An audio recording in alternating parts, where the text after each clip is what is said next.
Hey, this is Josh from The Verge, and we're taking a look at Windows 8, the consumer preview on a tablet versus the current market leader, the iPad 2 with iOS 5 on a tablet. So first off, let's just look at basics. Now, Windows 8 uses a lot of, at least in the Metro interface, uses a lot of gestures and interface paradigms that are really different than what the iPad does. Now, the iPad has some pretty basic operation, right? It's got, you can swipe through home screens. You obviously hit the home button, you can go to search or swipe over to get to search when you're at your home screen. If the iPad is turned off, you can hit the home screen to wake it up and unlock it like that. Pretty straightforward. If you jump into an app, for instance, let's say YouTube, looks something like that. Pretty straightforward. You can double tap on the home button, go over here to the music controls, brightness control, rotation lock control, so on. Very straightforward. You've probably seen it before. And then there's also in this version of in iOS 5, you've got a couple of gestures. So you've got this four-finger pinch to get back to the home screen. If you're in an app, you can use four-finger swipes to go to previous apps or back to the app previous to the previous app. Pretty straightforward. And, that's about it for gestures on the iPad. Of course, you've got Notification Center. That's about it for gestures besides in-app stuff like pinch to zoom and the others. On the other hand, Windows 8 is very gesture heavy for lots of different things. So obviously this is your main home screen. You see all your tiles here and apps. You can pinch on this screen to get an overview of your apps. You can also swipe up and get your app menu here. So this is different this is contextual for each app. So for instance, if we're in Calendar, you get a different app menu there. You can swipe down from the top to close an app. There's the charm menu, which you get from swiping on the right side there. Get these various controls, settings, devices, start, share, search, etc. Just want to show off a little bit of multitasking. You can swipe in apps that you've been using from the left like this, and you can actually place them in the sidebar as we've shown before, like so. And it's pretty handy once you get the hang of it. Go to The Verge. So while we're loading this, that should be loading in the background. And yep, there it is, loaded up, or at least partially loaded up.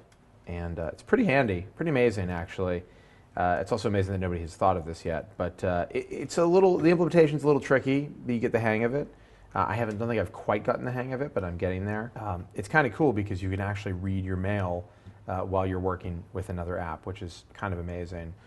So as you can see, it's a very gesture-heavy UI, and you're constantly sort of moving from these different sides of the tablet to get around. Obviously you've got the standard stuff where you can just tap to get into something. The iPad obviously handles multitasking differently. You've got the multitasking bar down here, these gestures here, and of course pinch to get back. Not that intuitive, to be honest with you. I mean, 4 fingers is a lot of fingers to use, and frankly, it's just it's cumbersome to do it. This is a weird gesture. Maybe you get used to it after a while. I never have. I prefer to multitask the old-fashioned way, but fairly straightforward compared to Windows 8. So if you want to add an account in Mail, you open it up and pull up the app menu, go to Accounts, and then there's a Add Account here. You can, obviously there's a couple of options right off the bat, Hotmail, Google, and Exchange. You put in your data, and away you go. It automatically syncs messages. So you can go through messages here. There's no threaded messaging, actually, which is interesting. It's a pretty bare-bones application. You can look at your folders. It's really pretty stripped down as far as mail apps go, but it gets the job done. So you can select multiple messages by swiping on them, like so, which is fairly intuitive. And then you can delete like that. Now on the iPad, starting a new mail account is fairly similar. Just put in a name here, get option to sync there. Now, what's interesting is that on the Windows tablet, it doesn't really tell you if it's syncing your contacts or not, and I don't know if it is. Oh, it is. Well, this might be from my other account.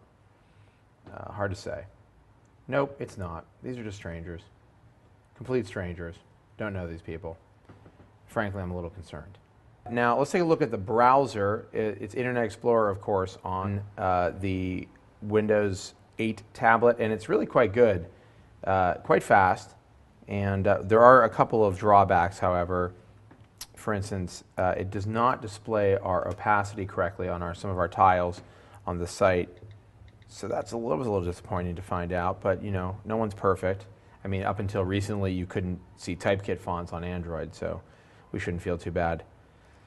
But you know, I think you can see here both of these devices are just doing a pretty good. They've got a pretty good representation of the site here. Scrolling is really fast and smooth on the Windows 8 tablet. You can double tap and also pinch to zoom, which is super fast. Definitely impressed with the speed of the browser. You also get, it's a little weird. You get your tab menu up here and your URL field down here. It's very stripped down in comparison to something. Well, I mean, even compared to the iPad, it feels a little more stripped down. They're clearly going for minimalism here. In fact, there's some weird stuff that I found where it's tough to save. If you want to save an image, it's not that easy to just grab the image. So there's no real option here to grab this, which I found a little troubling. I was trying to save a desktop image on, of course, on the iPad. It's a little bit easier. So there's some basic functionality that doesn't seem to be here yet, unless I'm just doing something totally wrong. There just does not seem to be a way to select things. So it made it very hard for me to decorate my Windows 8 tablet. But all in all, not a deal breaker or anything. Let's take a look at search. So on the iPad, you can swipe here and start searching for something that wants to search the web and Wikipedia here. You want to grab from the charm bar, you can start searching. Let's do for hello. And it doesn't really make it clear. I believe you can search. Yep, there you go. So it's a little bit less intuitive, but you get a lot more options. You can also go and search the Microsoft Store here, and there are no results for hello. Of course, very disappointing. So less options, really. It's kind of annoying. In fact, I've come up against this. That less options for searching on the iPad. I actually prefer the implementation on Windows 8. So this is the calendar. It's pretty straightforward. Actually, pretty good usable interface for looking at your schedule. Got a few different views. You can see here that Thomas Houston was moving today, except instead he was actually working on Windows 8 stuff. But actually really fast, extremely snappy.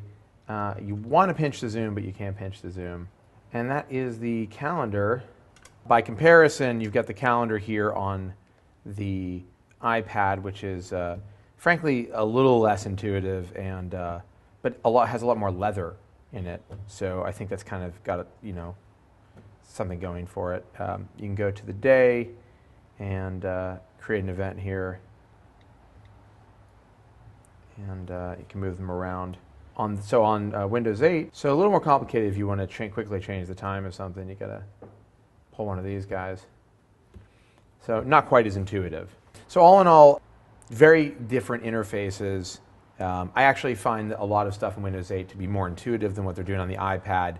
But the iPad is, of course, much more straightforward, very simplistic, and isn't meant to do double duty as a computer. Now, you kind of forget, but you end up at this screen every once in a while, and this is stuff, I don't even know how this stuff appeared. This is just hanging out in the background. And in all honesty, this is the thing that I want to avoid on a tablet. So I just wish that you could stay in this world instead of having to go back to the desktop environment. I think tablet to tablet, if you just talk about Metro and the iPad, Microsoft is giving Apple some pretty stiff competition. It'll be interesting to see what kind of form factors, what price points, and what kind of software developers ultimately make for it. But my feeling is that Windows 8 is off to a pretty promising start as a tablet OS.